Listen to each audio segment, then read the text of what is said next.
And I will be using just under 200 grams of Lion Brand's 24/7 cotton. It is a number 4 or medium weight yarn, and it's 100% mercerized cotton in the color Cafe.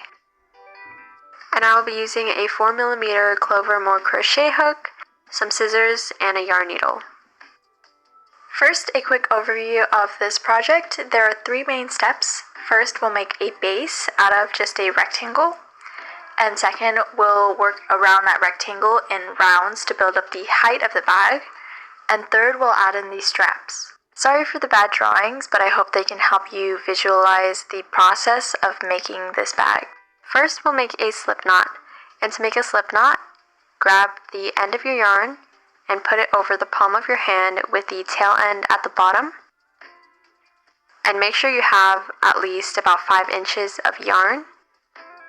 Then hold your thumb down, grab the top, and wrap it around 2 fingers to form an X.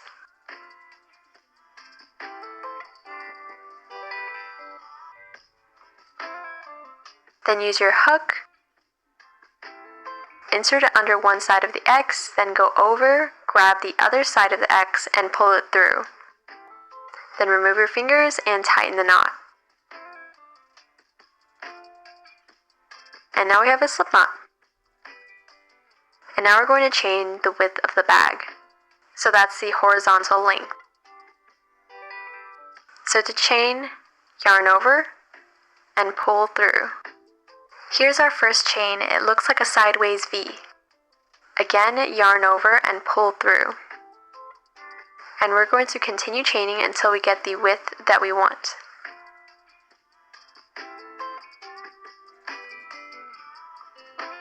So here we have 5 chains, and I'm going to continue until I have 51 chains.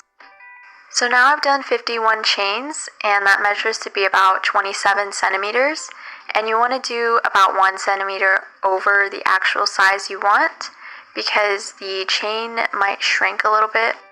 This might end up being about 26 centimeters when I finish. And this whole bag is going to be made out of single crochets.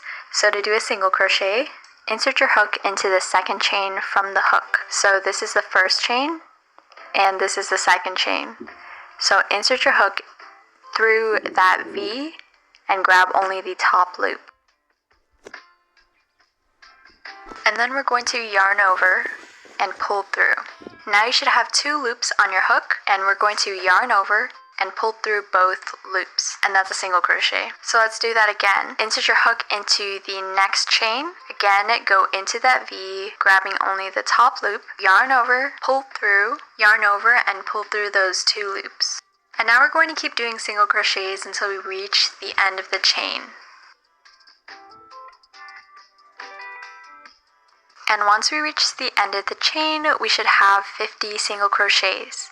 And you can count them by the V's on the top. So once we have 50 single crochets, we're going to start our second row. So we're adding these rows to make the base at the bottom of our bag wider.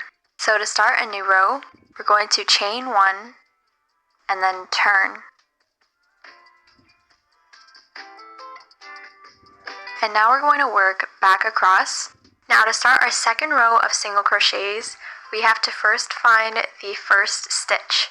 So if you look at it from the top, you can see this row of V's, and the first V to the left of the hook is the chain that we just made, and then to the left of that is the V of the first stitch.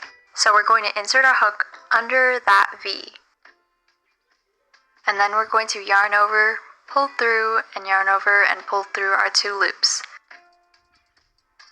So again, we're just doing single crochets, but we're going under the V's of these stitches. And we'll do that all the way across. And once we reach the end, make sure that you don't miss this last stitch, because it can be a little hard to see. Just make sure that you end up with 50 stitches. And this is our second row. So now we're going to start the third row by chaining 1 and turning, and then we're going to single crochet all the way across. So now we're going to keep going until we get the width of the base. And I ended up doing 8 rows, and this made it about 4 centimeters wide. So to recap, my base is about 26 centimeters long and 4 centimeters wide. Now that we have our base, we can start doing rounds to build up the height of the bag. So first we're going to turn our work to the side, and we're going to be working along the side of the rows that we just made. So we have 8 rows, and we're going to do 8 single crochets into the side of these 8 rows. So first let's chain 1, and then we're going to do our first single crochet into the side of the first row. So this part we don't have those V's to go under, so we're just going to grab a loop along the side of the rows. So here's my first single crochet into the side of the first row. And we're going to use a stitch marker just to mark our first stitch, so when we come back around we don't miss it. So let's just loop our stitch marker into this stitch, and if you don't have a stitch marker, then a bobby pin or a safety pin works too. Now I'll move on to my second single crochet.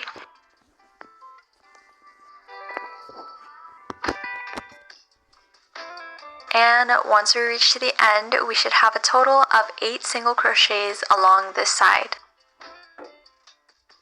And now we're going to rotate again and work along this side of the base. So this is the other side of the chain that we made in the very beginning. And you can see these little bumps for each chain. And we're going to go under the 2 loops on each bump. So if you remember, in our chain, we went under 1 loop and we left these 2 loops. So go under the 2 loops on the first chain and then do your single crochet.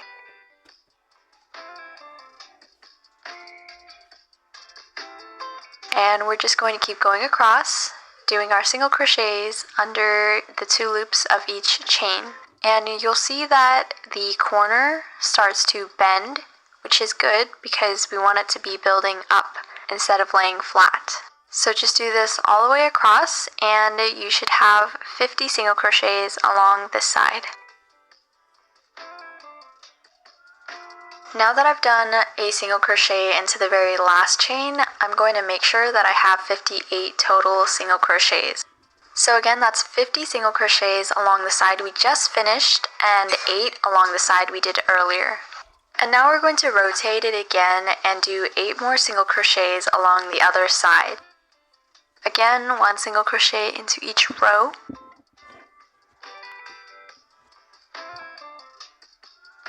And then once we do those 8 single crochets, we're going to rotate again and do 50 single crochets along this side.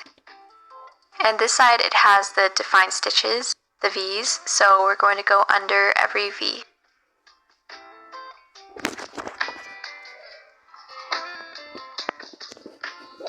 After our 50 single crochets, we should end up at the stitch marker that we put in the first stitch of this round. So for round 1, you should end with a total of 116 single crochets all the way around. And now we can close off our round by slip stitching to our very first stitch.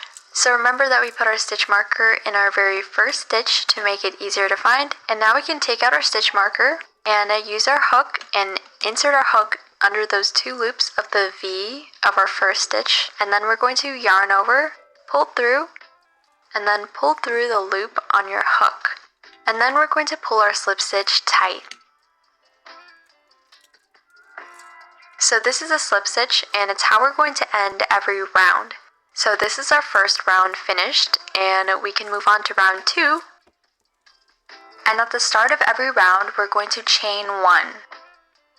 And then instead of working in this same direction, we're going to work along the other direction. So we're going to turn after we chain 1. And this keeps the slip stitch seam straight. So here you can see the V's of the chain we just made, then the slip stitch we just made, and then the first stitch that we're going to work into.